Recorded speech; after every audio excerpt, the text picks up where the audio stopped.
Hello दोस्तों, welcome back. चलिए start करते हैं आज का अपना क्लास। आज की क्लास में हम सब जो है कंपाउंड के बारे में जानेंगे कि यौगिक क्या होता है। इससे पहले की वीडियो में हम सब जो है सीखे थे धातु अधातु क्या होता है, इसका वैलेंसी कितना होता है। तो ये हमारा जो है वीडियो नंबर जो है 5 होगा। इससे पहले 4 वीडियो जो है अपलोड है, आप हमारे प्ले लिस्ट में जाके विजिट कर सकते हैं। तो चलिए स्टार्ट करते हैं। तो इसमें जो है बताए थे कि कौन कौन धातु होता है। लिखते हैं कि सोडियम का इलेक्ट्रॉनिक कॉन्फ़िगरेशन क्या होता है, पता होगा आप सबको कि 1s2 2s2 2p6 3s2 और 2 2 4 4 और 2 6 2 2 4 हुआ और 4 और 6 10 और 1 11। तो ये जो है सोडियम का इलेक्ट्रॉनिक कॉन्फ़िगरेशन हुआ। इसमें जो है सोडियम के बाहरी सेल में जो इलेक्ट्रॉन है वो 1 इलेक्ट्रॉन है। तो इसका जो है बाहरी सेल में 1 इलेक्ट्रॉन है, तो वैलेंसी कितना हुआ। तो जिसके बाहरी सेल में जितना इलेक्ट्रॉन होता है वही उसका वैलेंसी होता है। तो इसका जो वैलेंसी है वो 1 हो गया। और ये क्या है, इसका अगर प्रकृति की बात किया जाए धातु धातु उपधातु निष्क्रिय में से क्या हुआ, तो ये जो है धातु है, तो सोडियम धातु हुआ। अब होता क्या है कि जो धातु होता है यानी धातु बोले तो मेटल जो होता है ये इलेक्ट्रॉन देता है। और अधातु जो है इसका ये गुण होता है, नॉन मेटल का गुण है कि ये इलेक्ट्रॉन को जो है लेता है, मतलब देने वाले को जो है इलेक्ट्रॉन डोनर कहा जाता है, इसको डोनर बोलते हैं। और ये एक्सेप्टर हुआ, ये एक्सेप्ट करता है, ये ग्राही है, इलेक्ट्रॉन का ग्रहण करता है। तो धातु जो है इलेक्ट्रॉन का जो है देता है, इलेक्ट्रॉन देता है, तो इसको डोनर बोलते हैं, डोनर यानी दाता। और अधातु जो है इलेक्ट्रॉन जो है लेता है। अब इसमें कौन इलेक्ट्रॉन लेगा कौन देगा, तो ये जितने भी धातु है वो इलेक्ट्रॉन, उसका नेचर ही होता है कि इलेक्ट्रॉन देता है, और अधातु जो है इलेक्ट्रॉन लेता है। अब लेने देने का काम क्यों करता है, तो ये समझते हैं कि कोई भी तत्व जो है अपने बाहरी सेल में जो है 8 इलेक्ट्रॉन रखना चाहता है। कोई भी तत्व जो अपनी बाहरी सेल में 8 इलेक्ट्रॉन अगर वो रखेगा तब वो अस्थायी होगा, स्टेबल माना जाएगा। जैसे अगर बात करते हैं मैग्नीशियम हुआ 12 होता है, तो 1s2 2s2 2p6 3s2। तो इसमें 2 इलेक्ट्रॉन पहला सेल में, उसके बाद 8 और ये 2 इलेक्ट्रॉन। तो इसके अंतिम सेल में जो है 2 इलेक्ट्रॉन है। और अभी क्या बताएं कि कोई भी तत्व जो है अपनी बाहरी सेल में जो है 8 इलेक्ट्रॉन रखना चाहता है। तो यहाँ पर इसके बाहरी सेल में कितना इलेक्ट्रॉन है, 2। तो इसके लिए जो है इसके बाहरी सेल में 2 इलेक्ट्रॉन तो नहीं है, 8 इलेक्ट्रॉन है, और ये 8 इलेक्ट्रॉन रखना जो है चाहता है, 8 इलेक्ट्रॉन। और 8 इलेक्ट्रॉन रख देगा तब ये माना जाएगा अस्थायी हो जाएगा, स्टेबल हो जाएगा। अगर स्टेबल रखना है, अस्थायी होना है, तो इसके बाहरी सेल में 8 इलेक्ट्रॉन होना ही चाहिए। तो इसके बाहरी सेल में 2 इलेक्ट्रॉन है, मतलब ये अस्थायी नहीं है, 8 इलेक्ट्रॉन रखना चाहेगा।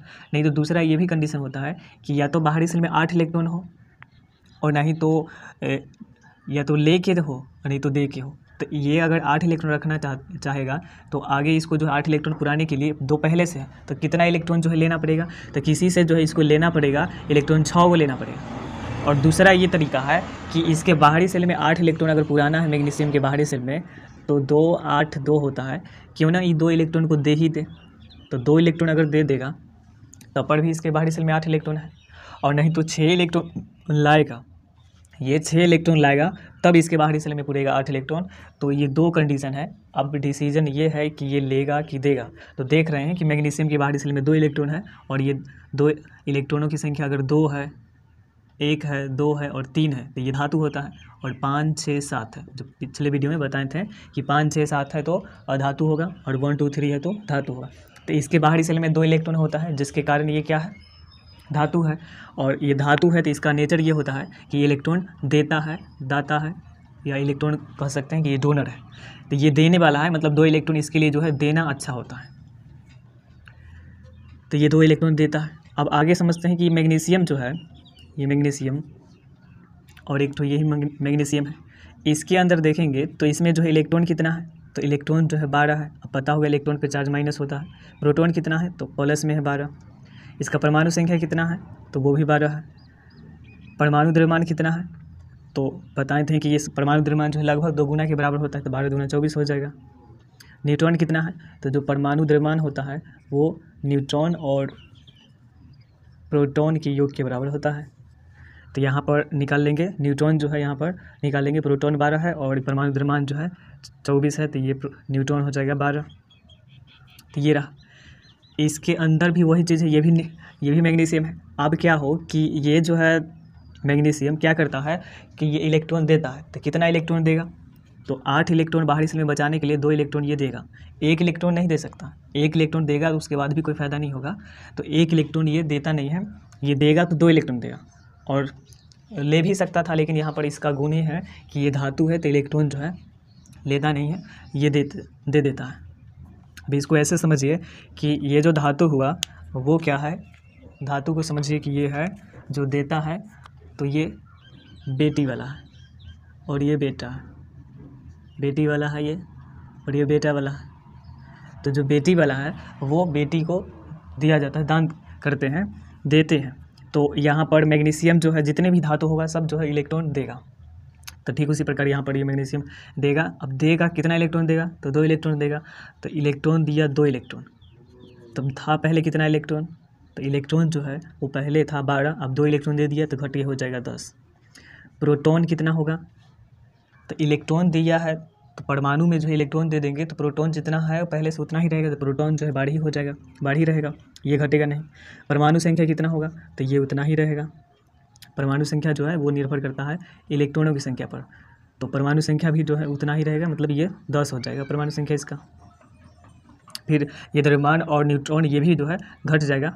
अब जब देगा या लेगा, ये मैग्नीशियम दिख रहा है, इसमें 12 परमाणु है और ये मैग्नीशियम में जो है इलेक्ट्रॉन है 10, तो 2 इलेक्ट्रॉन किसी को दिया है और जो देता है उस पर प्लस आ जाता है, प्लस चार्ज आता है, चार्ज मतलब आवेश, प्लस चार्ज आएगा, और जो लेगा उस पर जो है माइनस चार्ज आएगा।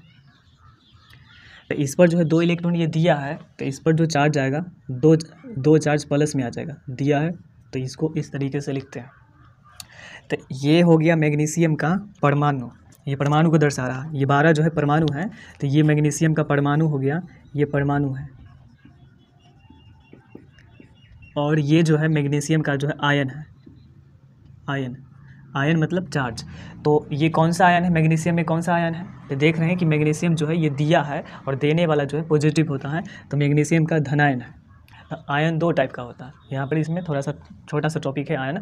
तो आयन जो है 2 टाइप हुआ, धनायन ऋणायन। तो एक पॉजिटिव हो गया और एक नेगेटिव हो गया।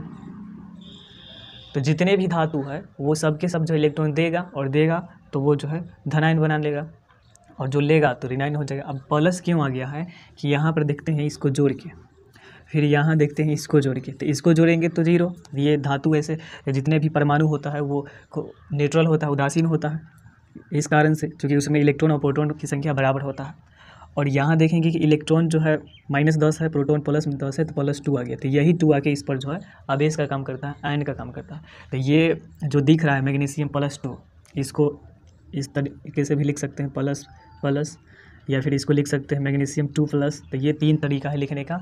और ये तो परमाणु हुआ मैग्नीशियम का परमाणु जो दर्शा रहा है 12 परमाणु, और ये मैग्नीशियम का आयन है। तो ऐसे पूछा जाएगा कि मैग्नीशियम कौन सा आयन बनाता है, तो वह धनायन बनाता है, क्योंकि धातु के आयन जो है धनायन होते हैं। तो ये धनायन है, हमेशा धनायन बनाएगा। देख ही रहे हैं कि इलेक्ट्रॉन जो है देता है तो धनायन, और ये जो है ऋणायन। तो ये हुआ। अब अगर बात करते हैं ऑक्सीजन का, तो 8 होता है, तो 2 6 होता है। तो इसके बाहरी सेल में कितना इलेक्ट्रॉन है, तो इसके बाहरी सेल में 6 इलेक्ट्रॉन है, और ये 8 इलेक्ट्रॉन पाना चाहता है, तो क्या करेगा, तो इसके लिए जो है 2 इलेक्ट्रॉन ये किसी से ले लेगा, 2 इलेक्ट्रॉन ये लेगा। तो जो ऑक्सीजन है, अभी वाला ऑक्सीजन है, इसमें इलेक्ट्रॉन कितना है, तो इसमें इलेक्ट्रॉन जो है टोटल 8 है, 8 इलेक्ट्रॉन है। प्रोटॉन कितना है, तो 8 है, जिसके कारण ये टोटली जोड़ लेंगे तो 0। तो ये ऑक्सीजन का परमाणु था। अब अगर देखेंगे आयन में, तो आयन में ये कितना इलेक्ट्रॉन किसी से लेगा, तो इलेक्ट्रॉन जो 2 इलेक्ट्रॉन लेता है। पहले कितना होता है, पहले से रहता है 8 और 2 लिया तो -10 हो जाता है। प्रोटॉन कितना होगा, तो उतना ही रहेगा, प्लस में 8। अब इसको जोड़ेंगे तो -2, तो ये -2 इस पर आ जाता है आयन। तो जितने भी अधातु है उसका जो आयन होगा वो कौन सा आयन होगा, तो वो जो होगा वो ऋणायन होगा। अधातु के आयन जो है ऋणायन होते हैं, क्योंकि वो इलेक्ट्रॉन लेगा तो ऋणायन होगा ही। तो इसमें कौन सा आयन हुआ, अधातु में ऋणायन होगा, और धातु रहेगा तो धनायन होगा। तो ये थोड़ा सा था धनायन ऋणायन। उसके बाद जो है आगे बढ़ेंगे, फिर एक तो और देख लेते हैं। जैसे इधर लिखते हैं सोडियम 11 होता है, तो 2 8 1।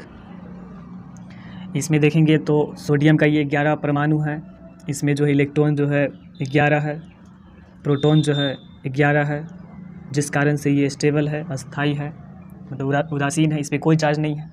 नॉर्मली कोई भी परमाणु पर कोई चार्ज नहीं होता है जब तक कि उसमें एक इलेक्ट्रॉन आए अथवा गया होगा। तो इलेक्ट्रॉन आएगा तो इलेक्ट्रॉन कहीं से अगर आएगा तो ऋणायन हो जाएगा, कहीं जाएगा तो धनायन हो जाएगा। ऐसे भी देखते हैं समाज में कि अगर किसी से हम पैसा लिए हैं तो हम ऋणी कहलाते हैं, और कोई दे रहा है तो उसी को महाजन बोलते हैं, दाता, डोनर, देने वाला। तो उस पर प्लस चार्ज आ ही जाता है। फिर अगर तो देखेंगे कि यहाँ पर सोडियम का कौन सा आयन होगा, तो सोडियम का जो आयन होगा ये क्या कर सकते हैं, एक इलेक्ट्रॉन देगा तो Na+ हो जाएगा, धनायन होगा। तो जितने भी धातु है, यानी मेन यहाँ पर सीखना है कि सबसे पहले तो तत्व का नाम याद रखना है, उसके बाद जो है इलेक्ट्रॉनिक कॉन्फ़िगरेशन, और वही इलेक्ट्रॉनिक कॉन्फ़िगरेशन के पश्चात जो है हम निकाल लेते हैं परमाणु बाहरी सेल में कितना इलेक्ट्रॉन है, कितना जो है उसका वैलेंसी होगा, उसी आधार पर जो है निकाल लेते हैं धातु अधातु उपधातु। और जैसे धातु अधातु उपधातु हो जाता है ठीक उसी प्रकार आयन वगैरह परमाणु ये सब है। तो अब चलिए आगे बढ़ते हैं। अभी तक जो है हम सब जो है तत्व के बारे में समझ रहे थे कि तत्व जो है जो 118 तत्व हुआ उसमें से कुछ धातु हुआ, धातु उपधातु निष्क्रिय है।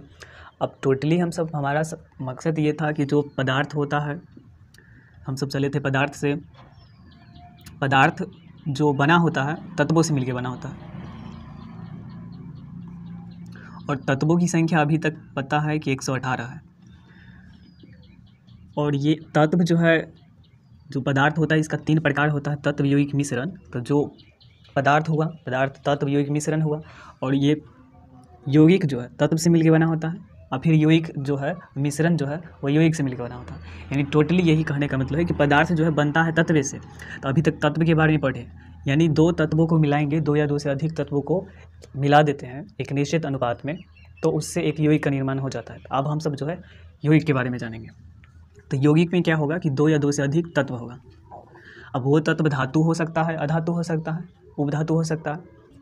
तो सबसे पहले कंडीशन ये देखते हैं कि अभी 4 टाइप में हम बांटे थे, धातु, अधातु, उपधातु। उसके बाद निष्क्रिय। तो निष्क्रिय तो मतलब मिलता ही नहीं, किसी से दोस्ती करता ही नहीं है, वो उसके पास ज़रूरत भी नहीं है दोस्ती करने का, क्योंकि उसके बाहरी सेल जो है पूरा है वो 8 इलेक्ट्रॉन पहले से ऑलरेडी हो चुका है। इसलिए जो है वो किसी से अभिक्रिया मतलब वो साझा ही नहीं करेगा या फिर अभिक्रिया ही नहीं करेगा। तो यहाँ पर अगर सबसे पहला कंडीशन देखें कि धातु हो और धातु हो, क्या इसमें जो है अभिक्रिया यानी इसको मिलाने से कुछ बनेगा या नहीं बनेगा, ये देखते हैं। तो जैसे इधर लेते हैं, अगर सोडियम ले लें और इधर जो है कैल्शियम ले लें, सोडियम क्या करेगा, तो सोडियम का काम है कि ये जो है हमेशा 1 इलेक्ट्रॉन देता है, मतलब इसका वैलेंसी कितना है। तो वैलेंसी बताता है कि वो कितना इलेक्ट्रॉन लेगा या देगा, यही बताता है। तो सोडियम के पास कितना वैलेंसी है, सोडियम के पास 1 वैलेंसी है, यानी 1 ही इलेक्ट्रॉन ये किसी को देगा, ये 1 इलेक्ट्रॉन देगा। और कैल्शियम के पास 2 वैलेंसी है, तो ये 2 इलेक्ट्रॉन किसी को देगा। अब बताइए कि ये भी देगा, ये भी देगा, धातु का काम है देना। तो दोनों देगा तो कोई लेने वाला होना चाहिए, तो इसमें लेने वाला है ही नहीं, मतलब यहाँ पर क्या ये रिश्ता बनेगा, यहाँ पर धातु माने बेटी वाला, दोनों अपना अपना बेटी देगी, तो वहाँ पर रिश्ता बनेगा ही नहीं। तो इसका मतलब हुआ कि इसमें नो रिएक्शन, ये अभिक्रिया होगा ही नहीं। धातु धातु में अभिक्रिया नहीं होता है, इसमें नो रिएक्शन। तो ये जो है इसमें कोई अभिक्रिया होगा ही नहीं, धातु धातु में अभिक्रिया नहीं होगा। तो कन्फर्म इतना हो गए कि जितने भी धातु है आपस में जो है अभिक्रिया कर ही नहीं सकता, उससे कोई भी यौगिक बन ही नहीं सकता है। अब आगे का अगला कंडीशन क्या है कि धातु हो और इधर अधातु है, धातु हो और अधातु हो। अब जैसे इसमें ले लेते हैं, इधर सोडियम में ले लेते हैं और इधर से ले लेते हैं क्लोरीन ले लेते हैं। तो सोडियम का क्या है कि सोडियम के पास कितना वैलेंसी है, ये कैगो इलेक्ट्रॉन देता है, तो देता है 1। और क्लोरीन कैगो लेता है, तो ये जो लेता है ना ये 1 इलेक्ट्रॉन लेगा, क्योंकि 17 का जो है बाहरी सेल में इसका 7 इलेक्ट्रॉन है, तो वैलेंसी 1 होगा। तो 1 इलेक्ट्रॉन ये लेता है, ये 1 इलेक्ट्रॉन जो ये 1 इलेक्ट्रॉन लेता है, ये 1 इलेक्ट्रॉन देता है। तब जब एगो ले रहा है एगो दे रहा है तब तो काम बन जाएगा। अब जब काम बन जाएगा तब यहाँ पर अभिक्रिया होगा। तो धातु अधातु जो अभिक्रिया करेगा तो वहाँ पर अभिक्रिया होगा, लेकिन देखते हैं कौन सा अभिक्रिया होगा, अभिक्रिया का टाइप होता है कौन सा यौगिक बनेगा। तो यहाँ पर धातु अधातु से जो है जो यौगिक बनता है, इसमें देखिए कि आयन जो है इसमें इलेक्ट्रॉन के आदान प्रदान हो रहा है, ये इलेक्ट्रॉन दे रहा है, ये ले रहा है, तो इलेक्ट्रॉन के आदान प्रदान से जो है यौगिक का निर्माण हो रहा है। तो इसको हम बोलेंगे आयनिक यौगिक जो यौगिक बन रहा है वो आयनिक यौगिक बन रहा है, और ये सोडियम है और ये क्लोरीन है। तो ये दोनों जो है एक इलेक्ट्रॉन दिया है, ये एक इलेक्ट्रॉन लिया है। तो यहाँ पर क्या होगा कि वैलेंसी का अदला बदली हो जाएगा, एक जो ये वाला एक यहाँ चलाएगा और ये एक यहाँ चलाएगा। तो इसका एक यहाँ आएगा तो एक लिखेंगे, इसका एक यहाँ जाएगा तो एक लिखेंगे। तो एक एक को हालांकि लिखते नहीं है, तो इसको हटा देते हैं। तो ये हो गया सोडियम, और इसका नाम थोड़ा सा बदल जाता है, अधातु का नाम थोड़ा सा बदल जाता है। तो ये सोडियम हो गया और ये क्लोरीन से क्लोराइड बन जाता है। तो ये सोडियम क्लोराइड हुआ। तो इस तरीके से जो है ये सोडियम क्लोराइड हो गया। तो इस तरीके से यौगिक का निर्माण करते हैं। फिर अगर इधर से ले लेते हैं मैग्नीशियम, इधर से ले लेते हैं क्लोरीन, अब इससे क्या बनेगा? तो मैग्नीशियम का जो है इधर 2 वैलेंसी होता है, क्लोरीन का जो है ये 1 इलेक्ट्रॉन किसी से लेगा, ये 2 इलेक्ट्रॉन देगा और ये 1 इलेक्ट्रॉन लेगा। तो अब बताइए क्या ऐसा अभिक्रिया होगा? अभिक्रिया यहाँ पर होगा। तो अब इसके लिए करना क्या पड़ेगा? इसको 2 क्लोरीन लाना पड़ेगा, और ऐसे समझिए कि यहाँ पर वैलेंसी का आदान प्रदान होगा। 1 इलेक्ट्रॉन यहाँ पर आ जाएगा, तो Mg1 और Cl जो है 2, यानी मैग्नीशियम जो है में जो अभिक्रिया हुआ है तो इसके पास 2 वैलेंसी है, 2 इलेक्ट्रॉन है, इसके पास 1 ही इलेक्ट्रॉन ये लेगा।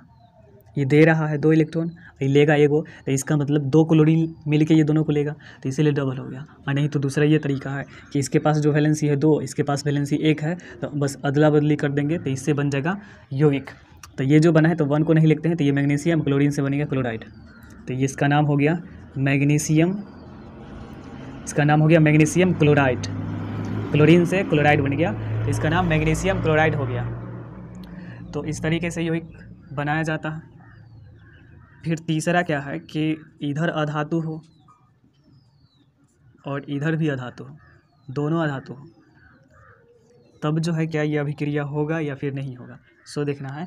तो अधातु में जो है अभिक्रिया होता है या नहीं ये देखना है। तो जिस तरीके से धातु जो है, धातु क्या करता है कि इलेक्ट्रॉन जो है देता है, ये दिया था और ये भी दिया था, जिसके कारण नहीं हुआ था अभिक्रिया। यहाँ क्या है कि ये भी देगा तो ये लेगा, देगा नहीं, अधातु है तो अधातु इलेक्ट्रॉन लेता है तो ये लेगा इलेक्ट्रॉन, ये भी लेगा, तो दोनों लेने वाला है। तो यहाँ पर अभिक्रिया होगा या नहीं? तो यहाँ पर अभिक्रिया होता है, लेकिन इसमें इलेक्ट्रॉनों का साझा होता है। इसमें क्या होता है कि साझा होता है, और साझा से जो बनता है उसी को बोलते हैं सहसंयोजी यौगिक। तो इससे जो बन के यौगिक तैयार होगा सहसंयोजी यौगिक बनेगा। क्योंकि ये साझा हुआ है तो सहसंयोजी यौगिक किससे बनेगा? और इसमें उदाहरण क्या ले, तो इधर अगर लेते हैं अधातु हाइड्रोजन और इधर से क्लोरीन, तो हाइड्रोजन का जो है 1 वैलेंसी होता है और इसका जो है 1 वैलेंसी होता है, ये भी 1 इलेक्ट्रॉन देता है, ये भी जो है 1 इलेक्ट्रॉन देता है। तो दोनों से जो है साझा करके, और अब साझा कैसे करेगा? तो ये हाइड्रोजन हुआ और ये क्लोरीन हुआ, ये अपना इलेक्ट्रॉन को यहाँ पर बाहर रखेगा और ये भी अपना इलेक्ट्रॉन को यहाँ पर बाहर रखेगा, 1 इलेक्ट्रॉन को, और इस तरीके से ये साझा होगा। तो इससे साझा होगा तो इसको तो बाद में समझेंगे। तो इससे बना HCl, यानी इसको बोलते हैं हाइड्रोजन क्लोराइड हो गया। तो ये नॉर्मली जो है कुछ यौगिक का निर्माण जो है यहाँ पर हम बताए हैं। इसके अगले वीडियो में जो है और अच्छा से जो है यहाँ पर क्लियर होगा, और देखेंगे इस पर एक और वीडियो आएगा जिसमें जो है मूलक, जितने भी मूलक है उसको लेके और बनाया जाएगा कि कौन कौन जो है यौगिक बनाया जाता है। तो इसमें थोड़ा सा जो है बस ये थोड़ा सा था, इसका टेलर ही है, ये अभी जो है पिक्चर बाकी है। तो उम्मीद है कि ये आपको जो है समझ में आया होगा। तो चलिए मिलेंगे नेक्स्ट वीडियो में, तब तक के लिए जय हिंद, आपका दिन शुभ।